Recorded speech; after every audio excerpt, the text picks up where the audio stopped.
తెలంగాణ రాష్ట్రంలో తెలంగాణ రాష్ట్ర సమాజంతో కాంగ్రెస్ పార్టీ ముఖ్యమంత్రి రేవంత్ రెడ్డి వచ్చిన తర్వాత విద్యా ప్రమాణాలు పెంపొందిస్తూ ఉన్నాడు.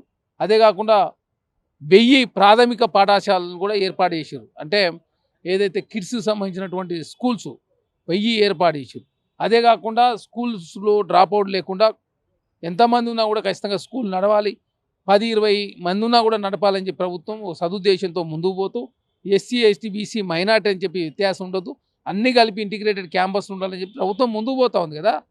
సదుద్దేశంతో ముందుకు పోతూ ఉన్నప్పుడు దాన్ని స్వాగతించాల్సిన బీఆర్ఎస్ పార్టీ కేసీఆర్ గారు కావచ్చు, బీఆర్ఎస్ పార్టీ సంబంధించి శ్రేణులు కావచ్చు, కేటీఆర్ గారు కావచ్చు, హరీష్ రావు గారు కావచ్చు, అనవసరంగా రాజకీయం చేసే ప్రయత్నంలో మీరు ముందుకు పోతూ ఉన్నారు. నిరుద్యోగ లోకాన్ని రెచ్చగొట్టే ప్రయత్నం కూడా మీరు చేస్తూ ఉన్నారు. అదేగా కాంట్రాక్ట్ ఎంప్లాయీస్ పేరు మీద రాజకీయం చేసే ప్రయత్నం కూడా మీరే చేస్తాం. కాంట్రాక్ట్ ఎంప్లాయీస్ సంబంధించి 50% కాంట్రాక్ట్ ఎంప్లాయీస్ కంటిన్యూ చేయండి, కొత్తగా 50% నింపుకోండి అని చెప్తే కూడా రాష్ట్ర ప్రభుత్వం ఒప్పుకున్నది కదా. ఒకటా రెండో కాంగ్రెస్ పార్టీ చేసింది.